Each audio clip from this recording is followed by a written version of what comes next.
शाम का धुंधलका धीरे धीरे आंगन में उतर रहा था। तुलसी के चौरे पर दिया जल चुका था, पर उस घर के भीतर उजाला नहीं, शब्दों की तपिश फैल रही थी। कमला देवी के चेहरे पर नाराजगी साफ झलक रही थी। जैसे ही उनकी बहू नंदिनी कमरे से बाहर आई, उनकी तीखी आवाज़ गूंज उठी। उन्होंने पूछा कि दो बेटों के बाद तीसरी संतान की क्या ज़रूरत थी, और ऊपर से बेटी।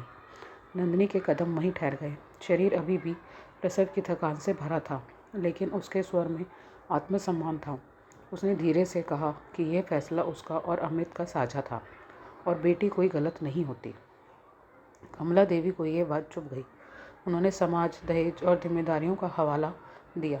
तभी अमित ने आगे बढ़कर शांत लेकिन दृढ़ आवाज़ में कहा कि सहारा बेटा या बेटी नहीं, इंसान बनता है, और उसकी बेटी उसका गर्व होगी। बात वहीं ख़त्म नहीं हुई, पर उस क्षण आंगन में एक भारी सन्नाटा जरूर छा गया। अगले दिन पड़ोसन शशि आई और तंज कसते हुए बोली, अब तो दहेज का खाता खोलना पड़ेगा।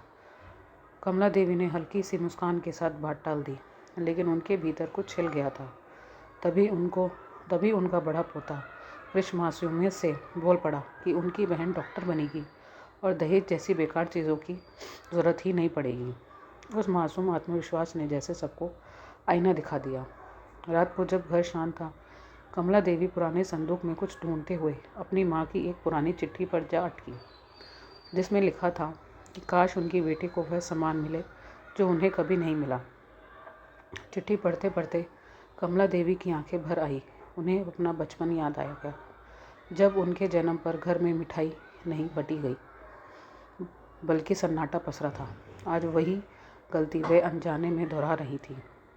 तभी कमरे से नन्ही बच्ची के रोने की आवाज़ आई।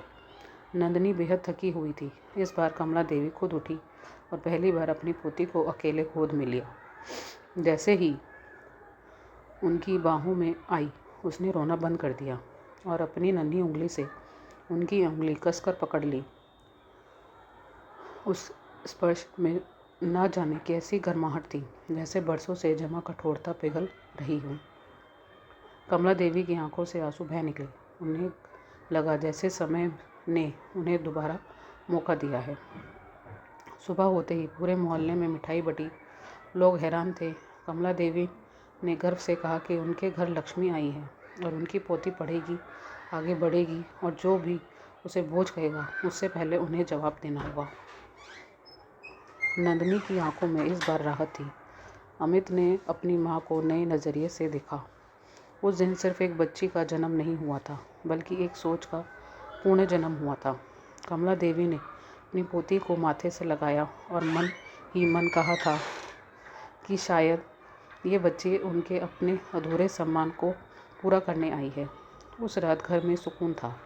दिए की लौ अब सच में रोशनी दे रही थी।